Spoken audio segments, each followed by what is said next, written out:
de cette œuvre de François Scoïten qui s'appelle À l'écoute du monde. Lorsqu'on a fait la sélection de tous les originaux qu'il y a dans l'exposition Monde Imparfait avec François Scoïten et Benoît Peeters, l'idée c'était de créer un écho entre d'une part leurs œuvres à eux,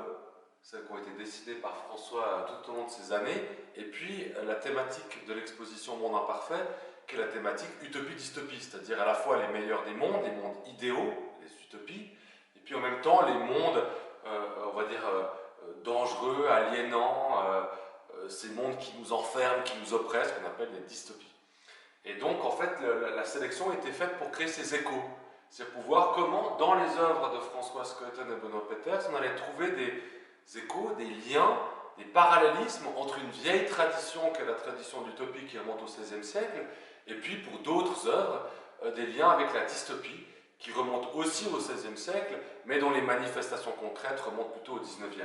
Et ce qui était assez intéressant avec cette œuvre-là, c'est qu'elle nous permet de comprendre la fonction des utopies. Vous savez qu'il existe plein d'utopies, il y a plein de gens qui ont raconté des mondes idéaux, des mondes parfaits, des mondes dans lesquels l'être humain était, disons, supposé heureux, à distance.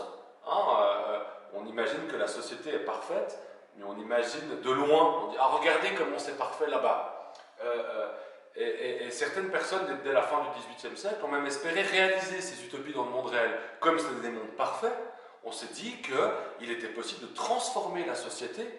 pour que cette société soit, si ce n'est parfaite, du moins s'approche de la perfection. Or, il s'avère que la tradition littéraire, puisque la plupart des utopies sont des utopies littéraires, la tradition littéraire, elle a plutôt tendance à interpréter ces systèmes idéaux, ces systèmes parfaits, ces systèmes utopiques, non pas tant comme des programmes ou des projets politiques ou des projets de réforme sociale ou autres, mais elle les voit un peu plutôt comme ça, c'est-à-dire comme des systèmes qui nous permettent d'être à l'écoute du monde. Autrement dit, si je prends cette œuvre, on va avoir en arrière-fond la planète Terre, on reconnaît le globe terrestre, puis des gens, on ne sait pas trop où sont ces gens. D'ailleurs, si on se pose la question de où sont-ils, la seule réponse convenable qu'on pourrait donner à où sont-ils, c'est ils sont dans un non-lieu, ils sont en utopie, utopos c'est le non-lieu,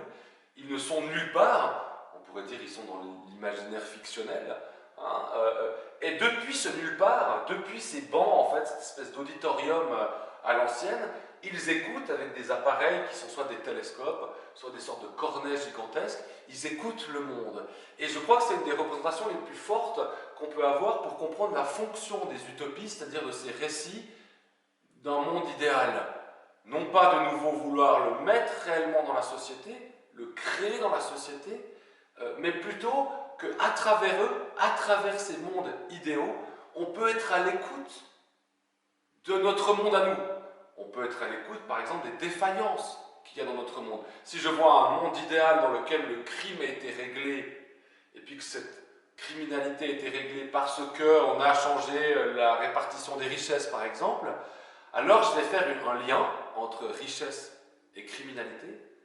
et à travers ce monde utopique fictionnel, je vais pouvoir m'interroger sur ce lien dans mon monde. Et si les criminels qu'il y avait autour de moi étaient davantage des criminels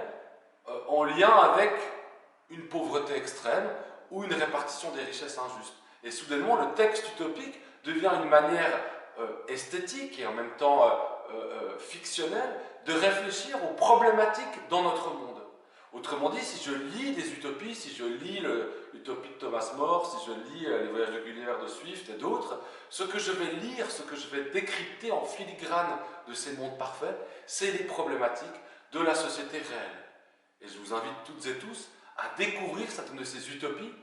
de nouveau pas pour rêver d'un futur meilleur, d'un futur qui pourrait enfin être idéal pour l'espèce humaine, mais davantage pour être à l'écoute de notre monde, pour être à l'écoute des grincements, des problèmes, des rouages qui ne vont pas très bien ensemble dans notre monde, parce que là on a une action, alors que sur la forme globale de notre monde, on a moins d'action. C'est aussi peut-être la deuxième conséquence de cette fonction des utopies, et d'être à l'écoute du monde, c'est peut-être de se méfier des discours utopiques, ces discours qui nous promettent monts et merveilles, et qu'on a tout le temps autour de nous dans la société, même d'aujourd'hui.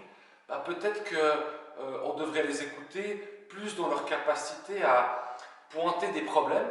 plus que comme la solution à nos problèmes.